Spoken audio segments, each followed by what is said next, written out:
Joining me on Blitz at this time is John Hood, head coach of the Lady Raiders here at Habersham Central. Coach Hood, pleasure always having you on the show. I think this is your third time we've had you on Blitz. Thanks, Brian. It's an honor to be here. Well, we always enjoy it. Now, Coach, start off just talking about this incredible season that you had, which saw Habersham Central. I don't know if they've ever made the state playoffs before, but it's been a long time at least. How special was that this year? Well, it was a very special season, and we started the year winning some games. I think we won maybe our first 4 or 5 games, and then we had a kind of a slip up where we lost 2 in a row, and then we won another one, and then we lost in the Piedmont tournament. Mm-hmm. And we had some team meetings, and we talked about some things. We felt like we hadn't performed as well as we could, and we just started working a little harder and started winning more, and we played well. We played well down the stretch, and won on some region games, and we were battling for first place in the region with Flowery Branch, and we lost. We had a player in a car wreck, and we lost a couple of games when we didn't have her, and you had to deal with some adversity. But we finished the region, finished tied, in second place. If we could have beaten Flowery Branch, we could have possibly been tied for first. But anyway, we finished second. Went into the region tournament as the number 2 seed. We had a very tough game, possibly maybe one of the toughest teams in the tournament on the first night. We had Cedar Shoals, had not played them before, and played well, and were able to win that game by 10 points. Then in an upset, Clark Central beat Rockdale, and Rockdale was the number 1 seed from that side. So we didn't have to face Rockdale. We got to play Clark, who we'd already played twice, and split with them. And we beat Clark, I think, by 17, and that kind of gave us some confidence going into the championship game. We played Salem. I think we beat them by 14 or 15, and that got us – the win with Cedar got us in the state tournament. Right. And that was – I think it's happened, Brian, every 10 years since the school opened, I think is what somebody told me. So this maybe was the 4th trip to the state tournament. But we kept talking. We said, if we could just win that first game, we'd get to the state tournament. And then we said, if we could just beat Clark, then we could host the state tournament. And then we said, if we could just beat Salem, we'd be in first place, and we'd get to host the number 4 team. So even though we wanted a little bit to start with, it just kept getting more and more, and we kept winning, so we got to host the first round of the state tournament here. Sounds like you knew all along you had a special team, but where was the point in the season that you could go back and really feel like you had a team that could get into the Sweet 16 like they did?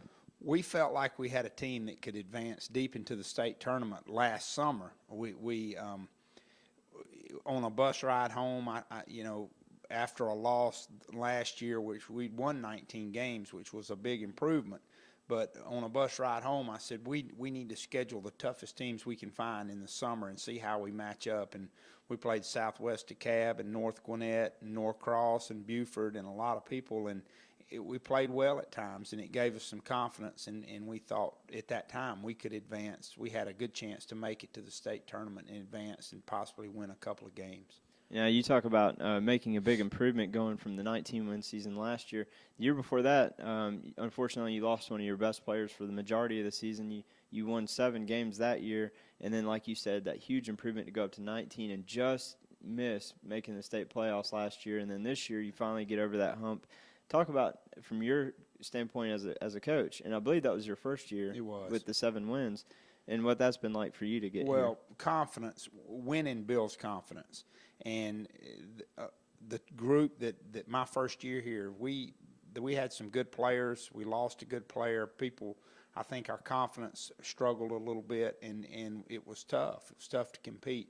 But we knew we had a good young group, and if we could just start winning, then we would build the idea that we could win. And so that year we won 19 games was the 4th best record in school history. And 19, our schedule wasn't as tough. We had a couple of things go our way. We got to just play a sub-region schedule instead of a full region schedule, and that allowed us to play some people that we were a little more competitive with. And once we started winning and built some confidence, then, it just kind of kept rolling. And to have gone from 19 to 23, and 23 is actually the school record. I didn't realize that until I think David Foster told me right before the championship game. He said, Coach, 22 is the record. If you could, if we could win this one, we would tie. And then when we got to the state tournament, if we could win this one, you'd be the new record holder. So 23 wins is a lot of wins. I know some teams win 25, 28, 30 every year, but for Habersham, that was the most in the school history. Oh, yeah, that's pretty exciting. I did not even realize that either. Talk about the group of girls that you had this year. Again, you said you knew they had the confidence and you knew you had a good team. What was the chemistry like for your girls on the court and what you knew of off the court?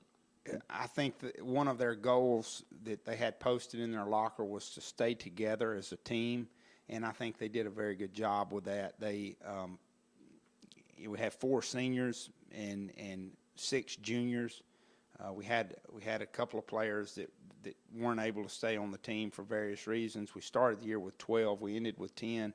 But we had just a great chemistry and very, very unselfish. And, big team, little me, which is something that we preach. And that had a lot to do with our success because they believed that, if they weren't getting it done, one of their teammates would. Sure, yeah. Now, Coach, last question for you. You just kind of hit on the fact that you had 4 seniors this year and you got 6 juniors next year. So you are losing a little bit of talent there, but then you are bringing a bulk of your talent back next year. So what are your feelings on moving forward at this point? Well, our region's going to be a lot tougher, I think, and I say that because we're moving into the largest region in the state, which is 6A now, and then it'll be Region 7 in 6A, which has 2 teams in the Final 4 of this which will play this, coming up. So Norcross, they're all very good. Mill Creek, everybody in the region. Collins Hill, North Gwinnett, very, very well coached. A lot more students. Obviously, they're going to have maybe a few more athletes because they've got more to choose from. But that's going to be a challenge. But we return 6 very good juniors. We have our JV team was, I believe, 15-1. Our 9th grade team was competitive, and it's a lot of it just depends on the commitment, how hard they're willing to work, and the time they're willing to spend in the summer. But we know it'll be a tough challenge, but we feel like we can be competitive. We look forward to it, Coach. Thank you so much for taking Yes, sir. time out for us here on Blitz.